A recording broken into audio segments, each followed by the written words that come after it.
Alright guys, so we're still playing along to I Know That I Know. It's in the key of A. So if I'm trying to figure out the relative minor pentatonic, first thing I want to do is locate the A on the top string.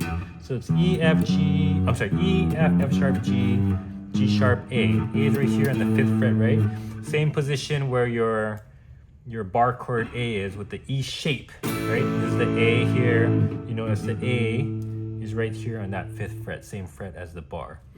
Okay, so with that found, once you find that, you go 1, 2, 3 frets to the left, and then your minor pentatonic is going to be from there. I just think of this first position as the 1 for your first finger, second finger, third finger, fourth finger.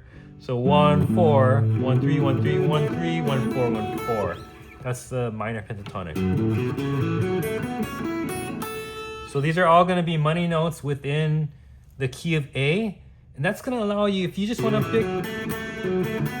pick notes from within that and just start soloing, you can pick any of those notes. As I mentioned in the video, this is actually like what it does is the minor pentatonic just picks out certain notes within the full major scale. So if you want to add those back in, I kind of gave you some of those in my previous video. This one right here is one of them. This is another one right here. That's the one that I highlighted in the video. This one and that one. There's a couple more as well if you're curious. I like to add those once in a while. This one right here. This one right before the very last note. And right before the second note.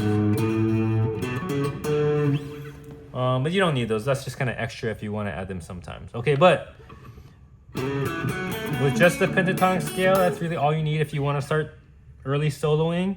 And like I mentioned, in the key of A, I can also find that same 5th fret. This is the 5th fret. The 12th is a reset from the 12th. This is like the new 5th fret over here. You go 1, 2, 3 back. And then that same exact pattern. You get the minor pentatonic on the higher register. So that gives us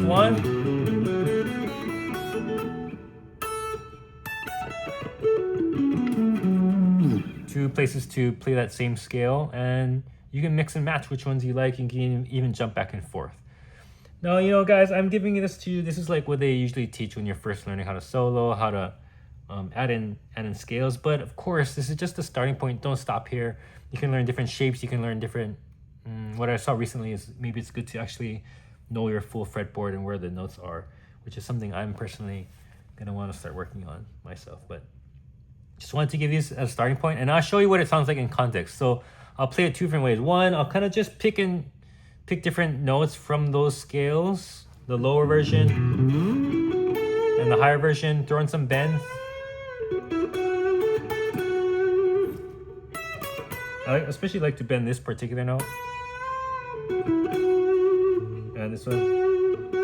I mentioned that in the video too, right? I like to bend these.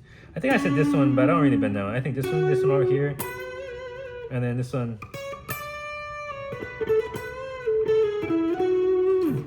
Well, it's that kind of range I think sounds cool. And then also the very last note. And to bend, all you do is you just bend just kind of what it sounds like, right? You just play the note and you pull the string up or push it down with your finger. And to help it, you can also hold it with all 3 fingers. So the fingers give you support, and you can bend it up and down for a tremolo. And you can add in some slides. So what I recommend to start with is just limit the number of notes that you pick at a time from the scale, and just kind of focus on making those sound good. So I'll demonstrate that in context. I'm going to loop the chorus again. I'll try to minimize the notes I choose. Let me just choose 2 notes at a time.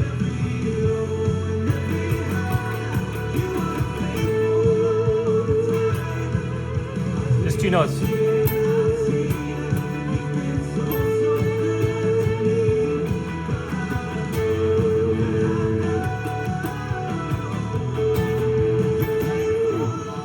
So I'm just playing these 2 notes from that scale. And I'm purposely limiting myself here just to give you an idea of how you can make it sound cool just with like less, right? Less sometimes is more.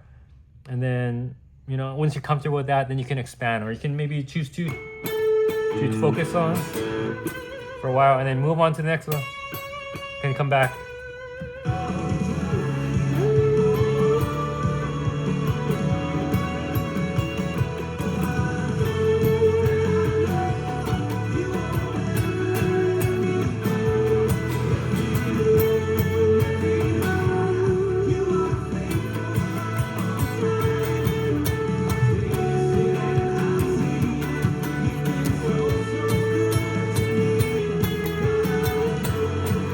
So what you notice here is I'm just trying to focus on rhythm, throwing in different rhythm, a little bit of just nuance with the bends, maybe slides. But you notice I'm not playing a lot of notes, right? I'm just kind of picking within that scale and kind of making it work.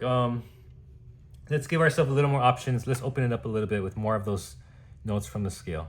But to avoid making it sound like you're just playing the scale up and down,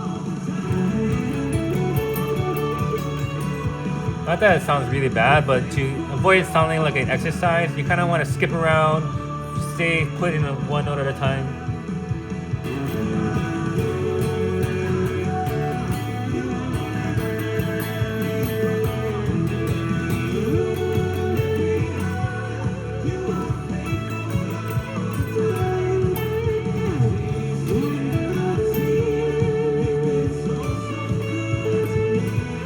Okay, so that actually sounded pretty bad just now, but I think the reason is because I lost the tempo, right? I went out of rhythm.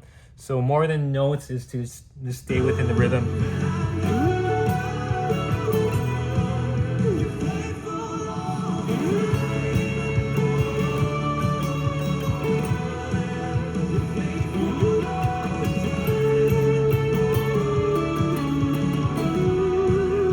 Okay, I'm going out of rhythm again, but you get the idea. I just wanted to give you the idea.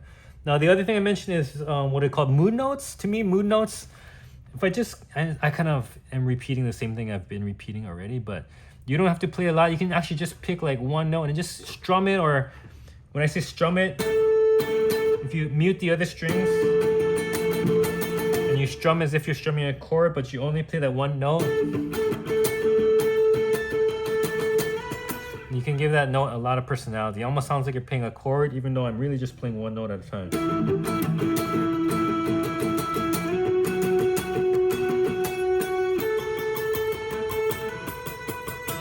So mood notes, like, you know, you can get by soloing, just playing like staying on one note, playing in rhythm, and then switching to the next note. I'll show you what that sounds like.